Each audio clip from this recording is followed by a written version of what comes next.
السلام عليكم. بسم الله والصلاة والسلام على جميع الأنبياء والمرسلين وكل من تبعهم بإحسان وعمل صالحا إلى يوم الدين. La séance passée, dans les séances passées, on a vu que on demande pardon soit oralement, si le péché est léger, et si le péché est considérable, on demande pardon par la prière, en faisant une prière pour ça. Et on a vu qu'il y a un temps spécifié, ou bien qui est convenable à ce genre de salade. La salade de demander pardon. Et que ce temps-là, on l'appelle le sahar, en arabe, sahar. C'est bien dans ce temps-là qui est bien convenable à la demande pardon en faisant la prière ici. Pour demander pardon à nos péchés. Donc, il n'y a que deux méthodes, soit la demande pardon orale, soit la demande pardon par la salle, la prière. Maintenant, on va voir la différence entre la prosternation et le recours. Puisqu'on, dans la salle, on fait la prosternation et on fait le recours. On veut voir la différence entre les deux, à travers les versets, bien sûr. On prend ce verset-là, dont Allah nous dit, وَإِذَا قُرِئَ عَلَيْهِمُ الْقُرْآنُ لَا يَسْجُدُونَ 21 الانشقاق. قُرِئَ c'est quoi? ماذا؟ القرآن. لا يسجدون. قراءة القرآن والسجود. Et quand le Coran leur est lu, il ne se prosterne pas.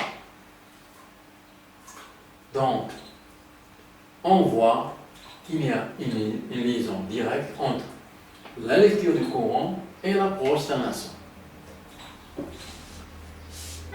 Ça, c'est le verset 21, l'Ishaq. On prend un autre verset. Donc, Allah nous dit, seuls croient en nos versets ceux qui, lorsqu'on les leur rappelle, tombent prosternés et par des louanges à leur Seigneur célèbrent sa gloire. 15. Ainsi, on voit aussi dans ce verset-là que la prosternation, elle est due à la lecture du Coran. C'est-à-dire qu'il y a une liaison directe entre la lecture du Coran et la prosternation. Ça, c'est des versets-là qui disent la même chose. Maintenant, on va passer à un autre verset qui nous donne une information sur le recours. Donc, Allah nous dit, et David pensa alors que nous l'avions mis à l'épreuve et demanda donc pardon à son Seigneur et tomba à genoux, et se repentit. 24, Sad. Ici dans le verset coranique, c'est écrit recours. Et dans la translation, c'est la translation de ce verset. Ici, c'est tomber à genoux. Dans le verset coranique, il y a le mot tomber, hein, comme ici. Tomber. C'est-à-dire tomber par terre. Hein.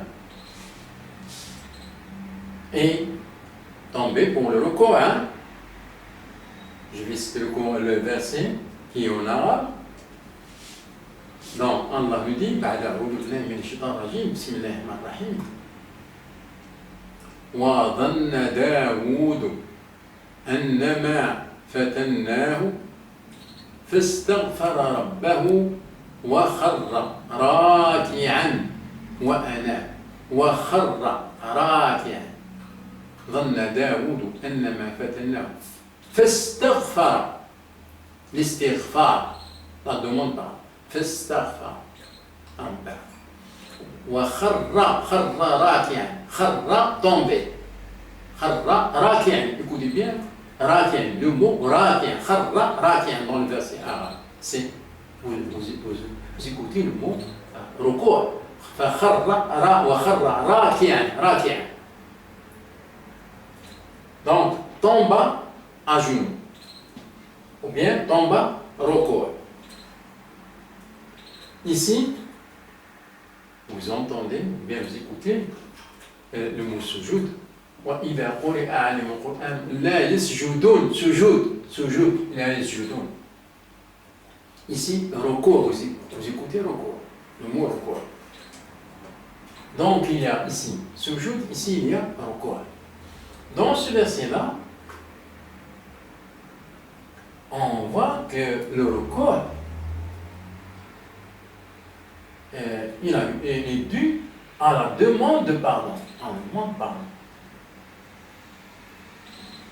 C'est le résultat de la demande de pardon. Ici, dans les versets. Ici, le sujoud, la prosternation, elle est due, et le résultat de la lecture du Coran. Donc, on voit bien la différence entre les deux. Et on fait ça dans la prière, et on fait ça dans la prière. Hein. Les deux, on les fait dans la prière. Seulement, ici, Allah nous montre la prosternation qu'on fait dans la prière, elle est due à quoi? Et le recours qu'on fait dans la prière, elle est due à quoi? Ici, dans ce verset-là, il indique, il parle du recours lié avec la demande de pardon. Ici, dans ce verset-là, il parle de la prosternation liée avec la lecture du Coran. Ici, c'est dans la salade, hein.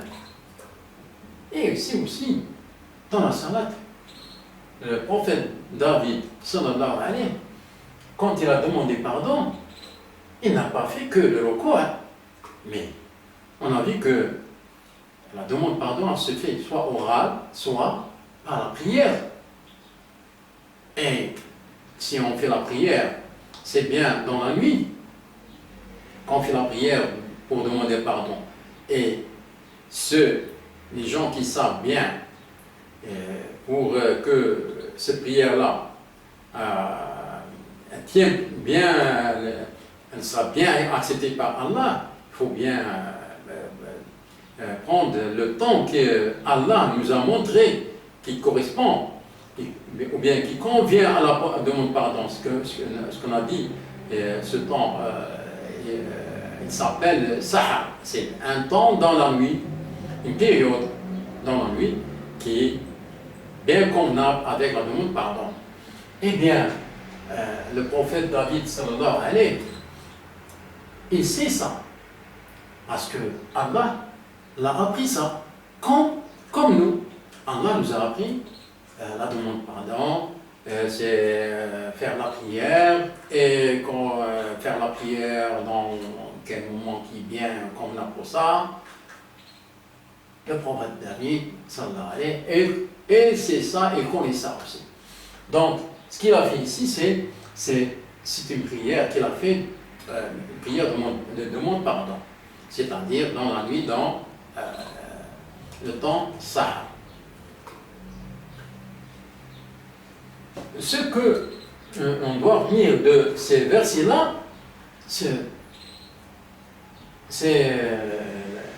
la relation entre la prosternation et la lecture du Coran et le recours, qu'il a une relation avec la demande pardon. C'est-à-dire que Allah nous dit indirectement que ce que vous faites dans la prière, comme sujoud, la prosternation, c'est que cette prosternation, elle est due à la lecture du Coran. Et ce que vous faites comme au Coran, dans la salat, c'est que avec cette expression-là, vous êtes en train de demander pardon. Et dans la salat, on passe directement de la lecture du Coran à la prosternation, directe.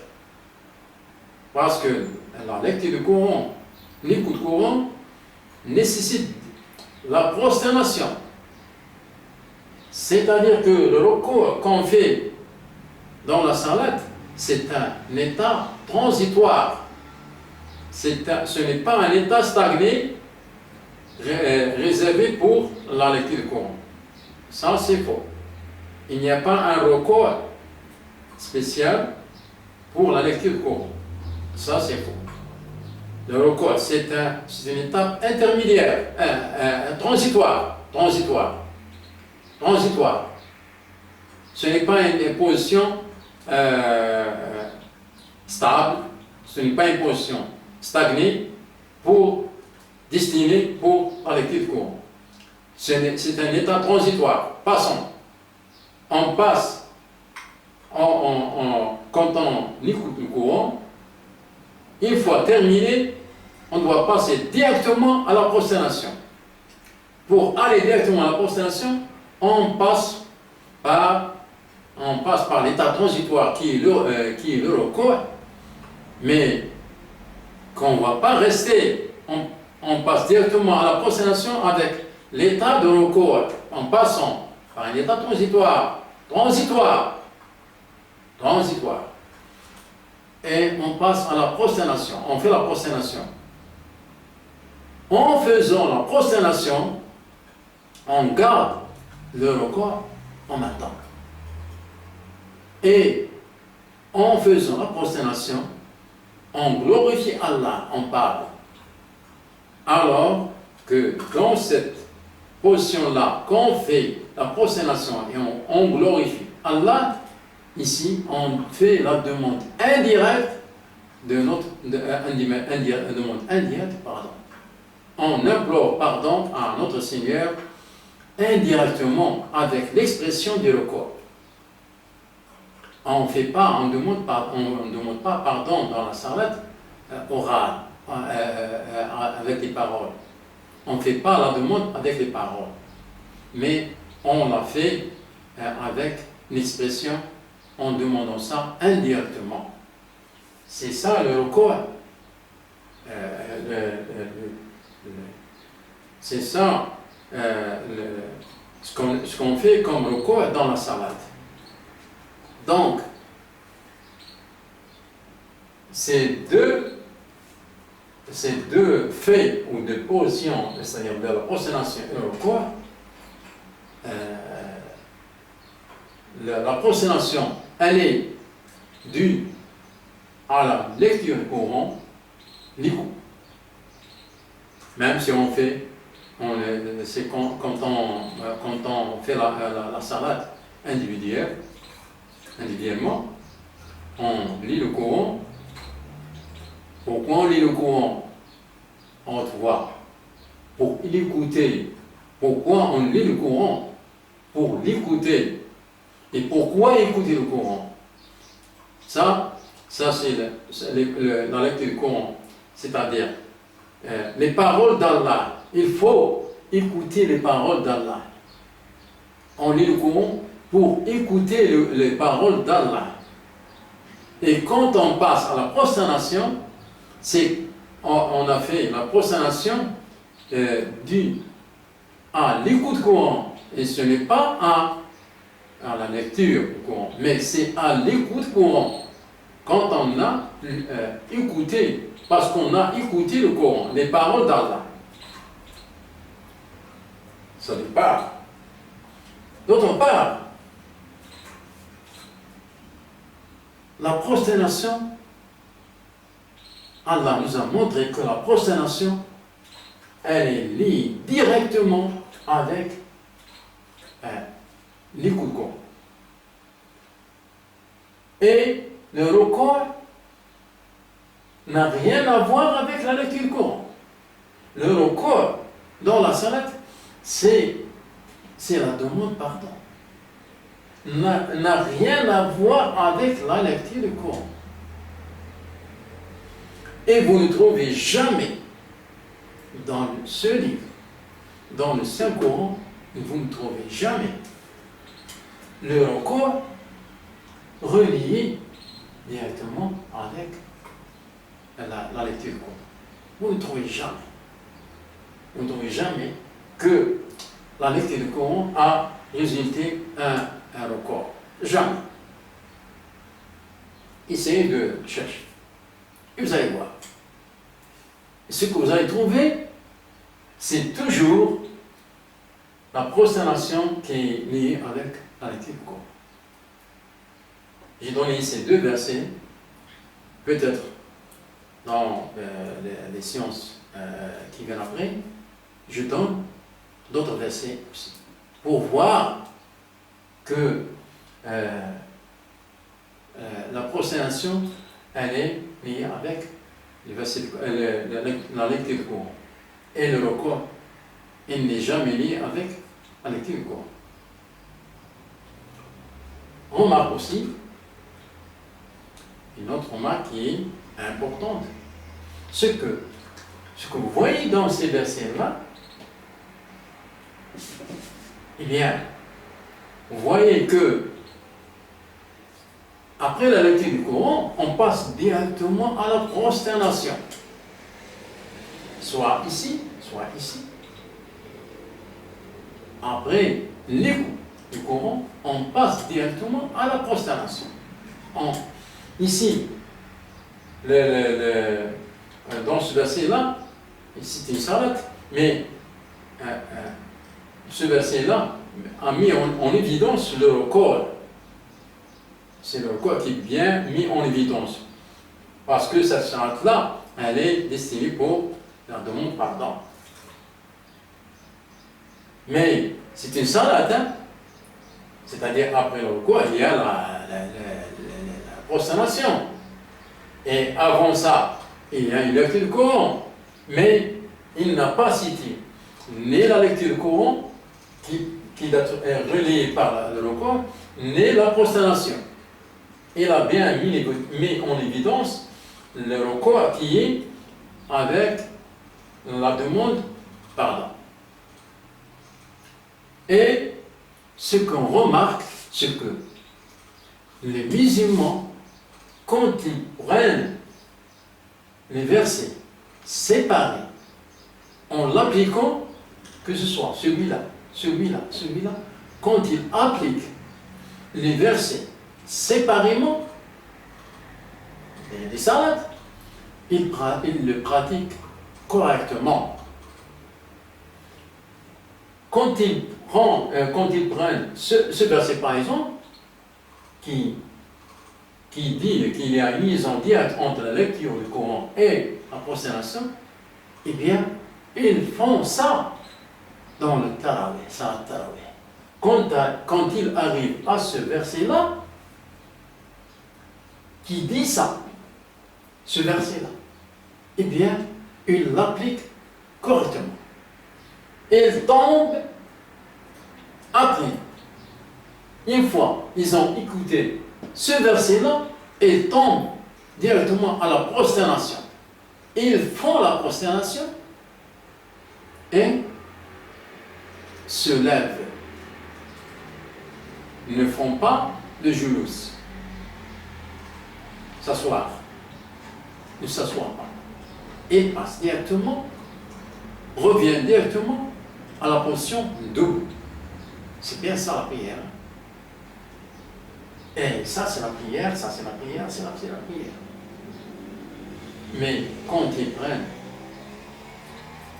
les versets séparément et ils les pratiquent correctement, que ce soit ça, ce verset-là, vous allez remarquer, dans sa tarawih, quand il arrive à ce verset-là, il le pratique correctement, celui-là aussi, quand il arrive à ce verset-là, une fois terminé ce verset-là, une fois ils ont écouté ce verset-là, ils le pratiquent correctement et tombent.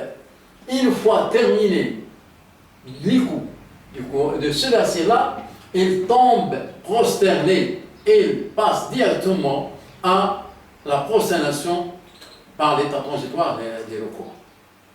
Et revient directement à la position de haut. Ils ne font pas, ils ne s'assoient pas et répètent s'asseoir et répéter encore une autre fois la prosternation. Ils ne font pas ça. Une fois ils font la prosternation, ils reviennent à la lecture du Coran. C'est ça, après la prière. Pourquoi ils ne le font pas? Pourquoi ils ne s'assoient pas? Et pourquoi ils ne s'assoient pas? Pourquoi? Pourquoi ils ne s'assoient pas et répéter une autre fois la prosternation? Ils ne font pas ça. Une fois, ils font la prosternation, ils reviennent à la position debout, à la lecture du Coran. La même chose ici. Ici, elle parle dans la lecture du Coran liée avec la prosternation. La pratique directement, correctement, ici. La même chose, ils font ça, ce verset aussi. Quand il, dans ça, quand il arrive à ce verset-là, eh bien, il parle de recours. Il parle du recours. Eh bien, qu'est-ce qu'ils font comme recours? Ils le font par terre. Ils ne le font pas. Ils ne font pas une inclinaison. Ils le font par terre. Ils parlent ici. Ce verset-là, il parle du recours et ils le pratiquent correctement. Ils le font par terre.